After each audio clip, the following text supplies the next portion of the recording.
Malam itu, ponselku berdering di tengah kesunyian. Aku baru saja pulang kerja, melepas sepatu, dan bersiap beristirahat ketika layar ponsel menampilkan nama yang tak kuduga, bukan Reza, sahabatku, melainkan istrinya, Naira. Aku sempat ragu mengangkatnya. Sepanjang aku mengenal mereka, Naira hampir tak pernah menghubungiku secara langsung. Namun, begitu kuangkat dan menyapanya, panggilan itu langsung terputus. Aku mengerutkan kening, bertanya-tanya apakah itu hanya kesalahan pencet. Namaku, Adrian, cukup umum, jadi mungkin nomorku berada di bagian atas kontaknya. Aku meletakkan ponsel, berpikir itu tak penting. Tapi beberapa menit kemudian, dering itu kembali datang. Kali ini, aku membiarkannya, berharap ia akan berhenti. Namun, panggilan itu terus berulang, 3 kali, 4 kali, hingga akhirnya kelima kalinya aku menyerah dan mengangkatnya. Halo, Naira, suara di seberang sana terdengar ragu. Mas Adrian, benar ini Mas Adrian, sahabatnya Reza. Iya, benar, ada apa, Naira, kenapa menelepon saya malam-malam begini? Ia terdiam sesaat sebelum akhirnya berkata, suaranya bergetar, Mas bisa datang ke rumah sekarang. Aku mengernyit, ada apa, saya baru saja sampai rumah. Kalau tidak terlalu mendesak, bagaimana kalau besok pagi? Namun, Naira terdengar putus asa. Tolong, Mas, Reza yang menyuruh saya menelepon. Dia ingin bertemu sekarang juga. Nada suaranya membuat dadaku terasa tak enak. Aku mencoba bertanya lebih lanjut, tetapi panggilannya sudah terputus. Aku mencoba menghubunginya kembali, tetapi tidak diangkat. Bahkan pesan WhatsApp yang kukirim hanya centang 1.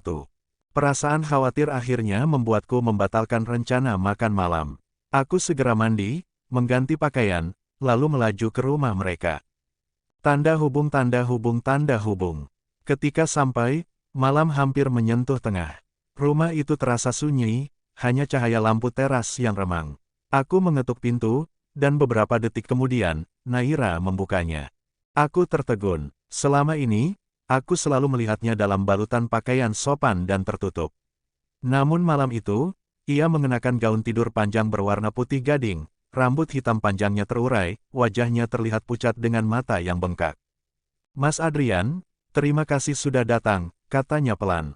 Aku mengangguk, lalu langsung bertanya, apa yang terjadi? Kenapa Reza ingin bertemu? Naira menunduk, suaranya hampir tak terdengar. Mas Adrian, lebih baik Mas bicara langsung dengannya. Ia mengajakku masuk, berjalan menuju kamar Reza.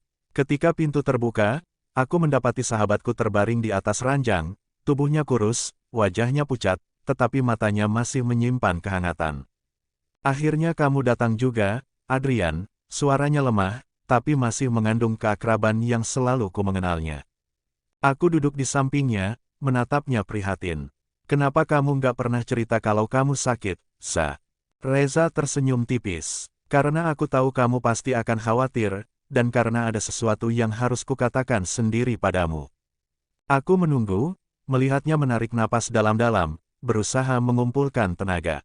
Lalu, dengan suara bergetar, ia berkata, Adrian, kalau suatu hari nanti aku pergi, aku ingin kamu menjaga Naira. Aku hanya percaya padamu. Aku terdiam. Di sampingku, Naira menunduk, wajahnya memerah. Aku menelan ludah, mencoba meredam keterkejutan. Reza, jangan bicara seperti itu. Kamu harus sembuh dulu. Kita bisa cari cara untuk pengobatanmu. Namun, Reza hanya tersenyum lemah. Tangannya menggenggam tanganku sebentar sebelum akhirnya matanya terpejam karena efek obat yang diminumnya. Aku keluar dari kamar, masih mencoba mencerna apa yang baru saja terjadi. Naira menyusulku ke ruang tamu, membawakan secangkir teh hangat. Malam itu terasa begitu hening. Aku masih duduk di ruang tamu setelah berbincang dengan Reza, yang akhirnya tertidur karena efek obatnya. Naira baru saja selesai membuatkan teh untukku.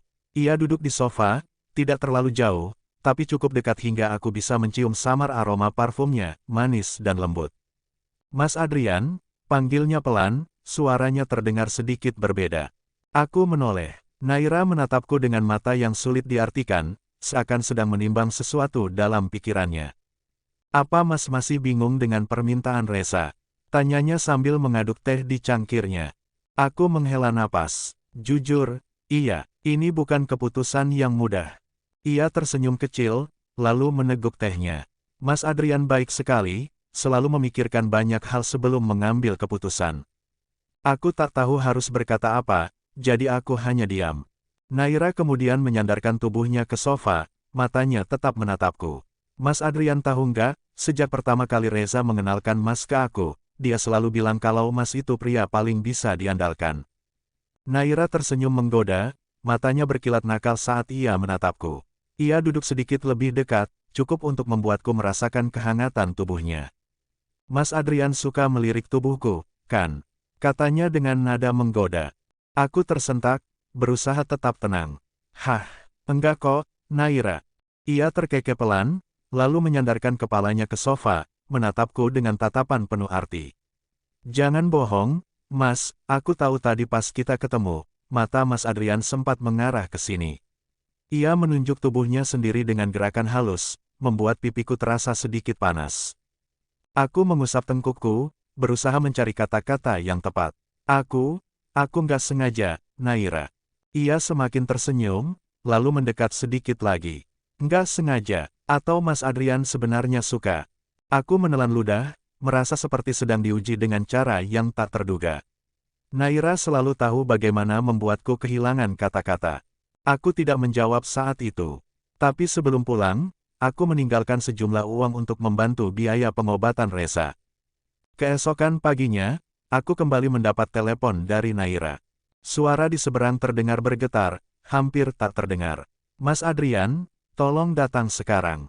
Jantungku berdetak cepat. Aku segera meninggalkan pekerjaanku dan meluncur ke rumah mereka. Saat tiba, suasana sudah ramai oleh para tetangga. Aku melihat Naira berdiri di depan rumah, tubuhnya sedikit gemetar. Ketika ia melihatku, ia langsung berjalan cepat ke arahku, lalu tanpa ragu, ia memelukku. Reza sudah pergi, Mas. Aku memejamkan mata, merasakan beban berat menyelimuti hatiku. Aku membalas pelukannya dengan lembut, mencoba memberikan kekuatan. Sejak hari itu, aku selalu berada di sisi Naira. Aku tidak bisa membiarkannya sendirian, dan semakin lama, aku menyadari bahwa kehadiranku bukan hanya sekadar memenuhi amanah sahabat, tapi karena aku benar-benar menginginkannya. Beberapa bulan setelahnya, aku melamar Naira. Ketika aku menggenggam tangannya di hari pernikahan kami, aku tahu ini bukan hanya janji kepada Reza. Ini adalah janji untuk mencintai dan melindungi wanita yang telah menjadi bagian dari hidupku. Dan dalam tatapan penuh kehangatan, aku melihat Naira tersenyum, bukan karena paksaan takdir, tapi karena ia pun menginginkan hal yang sama.